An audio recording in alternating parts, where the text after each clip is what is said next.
Hola, hoy vamos a demostrar una propiedad de la parábola que hace que los paraboloides, esa figura que se obtiene al rotar una parábola sobre su eje, se utilicen en distintos artefactos como las antenas parabólicas o faros de iluminación. Aquí en la parábola más sencilla, que está graficada con GeoGebra, la parábola y es igual a x cuadrado, que podría ser completamente análogo en cualquier otra parábola, vamos a demostrar la propiedad que dice que cualquier rayo paralelo al eje de la parábola se refleja de manera que llega al punto conocido como el foco de la parábola. O análogamente, un rayo que parte del foco y se refleja en cualquier punto de la parábola, lo hace de manera que el rayo reflejado va paralelo al eje. Para demostrar esta propiedad, vamos a demostrar que en efecto este es el rayo, los rayos celestes son rayos de incidencia y de reflexión.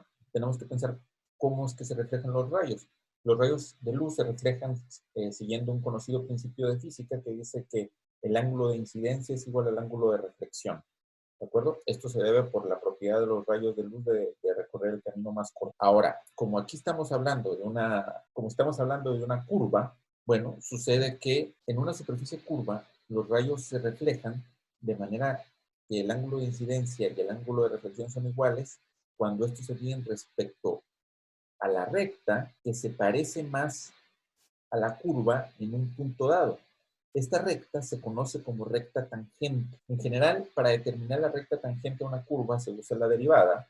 Lo que vamos a hacer aquí es algo más sencillo, que es una peculiaridad de la parábola. Si consideramos que la tangente de antemano existe, esta se intersecta a la parábola en solo un punto, de manera que vamos a calcular lo siguiente. Si tenemos nuestra parábola y es igual a x cuadrada y tenemos que la recta tangente está dada por una función de la forma y es igual a mx más b, la recta tangente es la función lineal que se parece más a la curva en el punto dado, tenemos que un punto va a estar en su intersección si solamente si x cuadrado es igual a mx más b.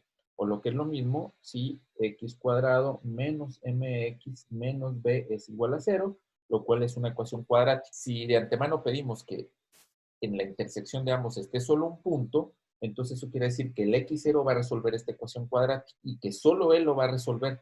Ahora, la solución de esta ecuación cuadrática, por una fórmula que conocemos, está dada por el negativo del coeficiente de x más menos m cuadrada más 4b, porque es el coeficiente de x cuadrada y de la constante raíz, partido por 2 veces el coeficiente de x cuadrada, que es 2. Eso es por la fórmula. Ahora, para que esto tenga solución única, la raíz tiene que ser 0, ¿de acuerdo? De manera que de antemano, si estamos hablando de la tangente, esto tiene que ser m partido por 2. Entonces obtenemos directamente que la pendiente m es igual a 2x0. Con este razonamiento podemos estar seguros que la pendiente de la recta tangente es 2 veces x0. Aquí he graficado en GeoGebra la tangente en el punto x0, x0 cuadrado, que es este punto que llamo P aquí, que para cualquier punto obviamente la tangente va cambiando y siempre es la recta que en ese punto se parece más a la parábola. Muy bien, si demostramos que los ángulos que hacen el segmento celeste y el rayo celeste con la recta tangente, habremos demostrado que en efecto se trata del rayo incidente y del rayo reflejado. Así se comportan según las leyes de la óptica geométrica. ¿De acuerdo? Vamos a calcular estos ángulos usando argumentos básicos de geometría. Y de hecho, vamos a usar también la definición misma de la parábola. Aparece lo que se conoce como la directriz de la parábola. En este caso, para la parábola y es igual a x cuadrado, la directriz es la recta y es igual a menos un cuarto. La directriz cumple que la distancia de cualquier punto de la parábola a la directriz, que es el segmento verde, la longitud de ese segmento verde es la misma que la longitud del segmento celeste, que es la distancia del punto al foco. Para cualquier punto de la parábola, la distancia del punto a la directriz es la misma que la distancia del punto al foco. Esa es la definición de la parábola. Y es la distancia simplemente del punto P al punto x0, menos un cuarto, puesto que siempre me queda la misma coordenada x0. Calculemos la pendiente del segmento que va de F a R. Este segmento, el segmento que va de F a R, forma parte de una recta que tiene pendiente del segmento FR es igual menos un cuarto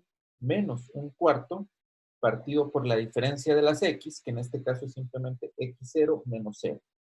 Entonces, esto nos queda menos 2 cuartos, que es menos un medio, partido por X0, y esto es nada más y nada menos que menos 1 partido por 2X0. Esto es igual a menos 1 partido por M, donde M es la pendiente de la recta tangente. Esto quiere decir que entonces el segmento FR es perpendicular a la recta tangente. Esto es gracias a la conocida relación de las pendientes de rectas perpendiculares que multiplican menos 1. Es el caso aquí entre la pendiente M y la pendiente del segmento FR. Eso nos dice que el ángulo que hace la recta tangente de la parábola y el segmento FR, que es el ángulo que aquí se llama beta, simplemente es un ángulo de 90 grados, es un ángulo recto. Eso para cualquier punto de la parábola. Siempre esta situación es la misma. ¿De acuerdo? Muy bien. Dado que el ángulo beta es recto, tenemos que la recta tangente divide al triángulo PRF en dos triángulos rectángulos, tales que comparten un cateto y la hipotenusa mide lo mismo, por ser justamente la definición de la parábola. El segmento FP mide lo mismo que el segmento FR. Por lo tanto, bueno, por el teorema de Pitágoras, cateto restante mide lo mismo y por lo tanto se trata de dos ángulos congruentes. Por lo tanto, los ángulos que hace la recta tangente con los segmentos celeste y verde miden lo mismo. Estos dos ángulos miden lo mismo y el ángulo verde no es otra cosa que opuesto por el vértice al otro ángulo que hace con la tangente ahora el rayo celeste. De manera que con esto concluimos que el ángulo del rayo celeste con la recta tangente es igual al ángulo que hace el segmento celeste. De manera que hemos demostrado que esto se trata, si el rayo celeste es un rayo de incidencia, entonces el rayo de reflexión tiene que ser el rayo que va del punto P al foco, que es lo que queríamos demostrar. O lo que es lo mismo, si de F sale un rayo que se refleja en un punto cualquiera de la parábola, este se va a reflejar con el mismo ángulo al rayo paralelo al eje de la parábola, que en este caso es el eje Y. ¿De acuerdo? Esto hace que todos los rayos paralelos al eje que lleguen a cualquier punto de la parábola se concentren en el foco. ¿De acuerdo? Es lo que hace, que es la principal propiedad de las llamadas antenas parabólicas u otros objetos similares. ¿Ok? Muy bien. Gracias.